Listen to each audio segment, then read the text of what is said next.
My name is Tanya, and I will be reading out of the book of Hanok, which is Enoch, today, and also out of the Bible, Matthew 24, Ezekiel 13, and Exodus 22:18. And let's start with Matthew 24:37 through 39. And as the days of Noah, so also shall the coming of the Ben of Adam be. For as they were in the days before the flood, eating and drinking, marrying, giving in marriage, until the day that Noah entered into the ark. And they did not know until the flood came and took them all away, so also shall the coming of the Ben of Adam be. And that was, again, Matthew 24:37 through 39. And now in Enoch, we're going to read 65, chapter 65.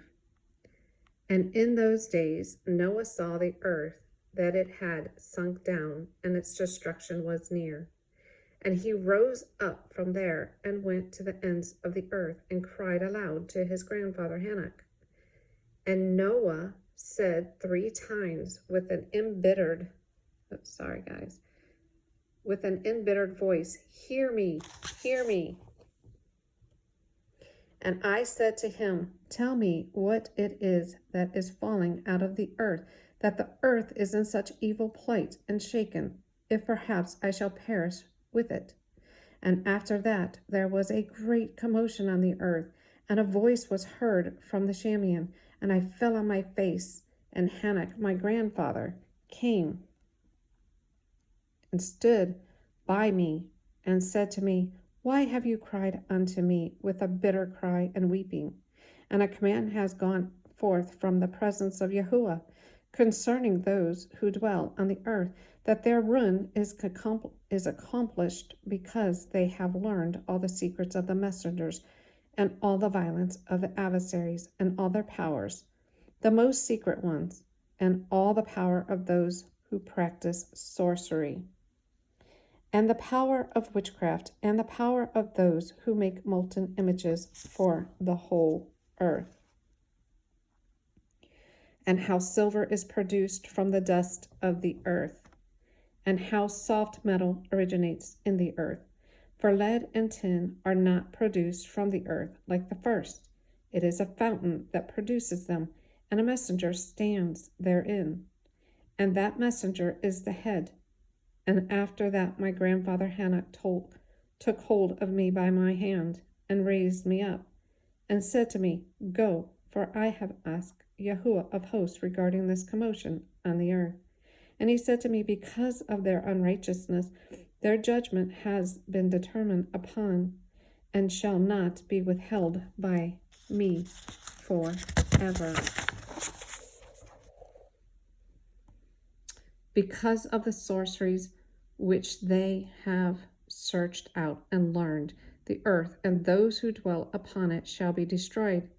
And these they have no place of repentance forever, because they have shown them what was hidden, and they are the condemned.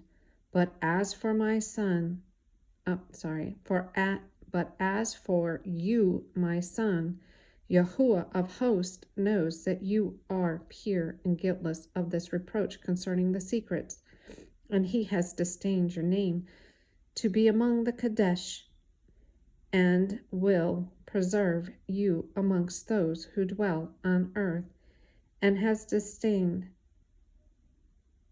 your righteous seed, both for sovereignty and for great honors. And from your seed shall proceed a fountain of the righteous, and Kadesh without number forever. Now let's go over to Ezekiel 13.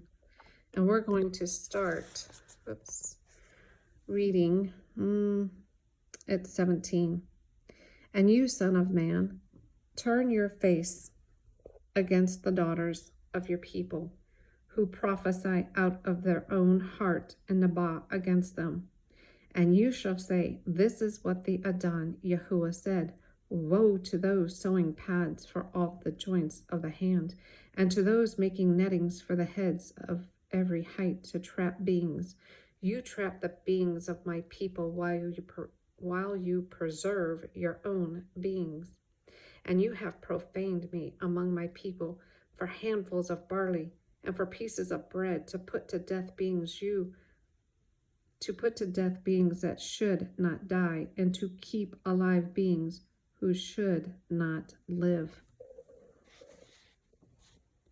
By your lying to my people who listen to lies, therefore thus said the Adon, Yahuwah, see, I am against your paths, by which you trap the beings there like birds, and I shall tear them from your arms, and shall let the beings go, the beings you trapped like birds, and I shall tear off your nettings, and shall deliver, and shall deliver my people out of your hand, and they shall no longer be as prey in your hand, and you shall know that I am Yahuwah.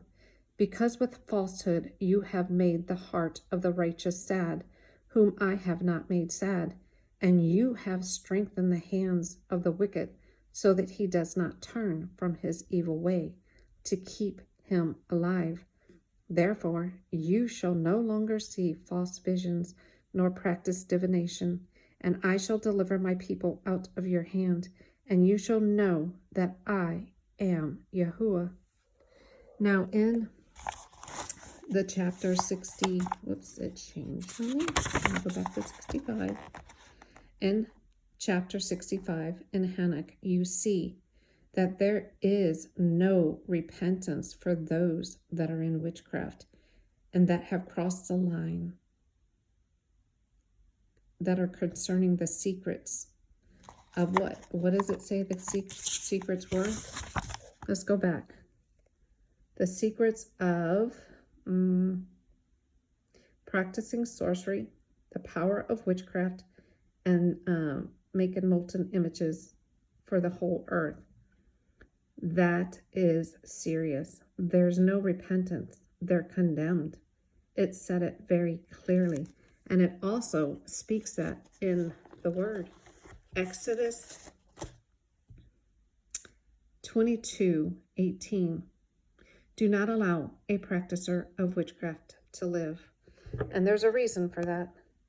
Because in Ezekiel 13, it talks about how they trap the beings like a bird in a cage. That's witchcraft. It's wickedness. It's abomination. I didn't plan for this, but let's go to Deuteronomy 18. Starting at verse 10. Let no one be found among you who makes his son or his daughter pass through the fire, or one who practices divination, or a user of magic, or one who interprets omens, or a sorcerer, or one who conjures spells, or a medium, or spiritualist, or one who calls up the dead. For whoever does these are an abomination to Yahuwah. And because of these abominations, Yahuwah, your Elohim, drives them out from before you. The Father does not play when people cross over and do this wickedness of sorcery, witchcraft, and make molten images. We have to understand that. And we also have to be careful, because there are people who are coming to the children of the Father and saying, hey, I used to be in this, and this is what I used to do. You tell me, after what I've read and shown you in writing, is it true? Can they? Or are they tripping up and making the children, the chosen ones, stumble and fall in lies?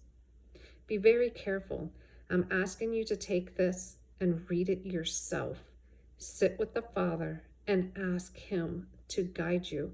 Ask Ruach HaKodesh to speak to you and to give you discernment and wisdom and understanding of this. That's all I have for today. Bye.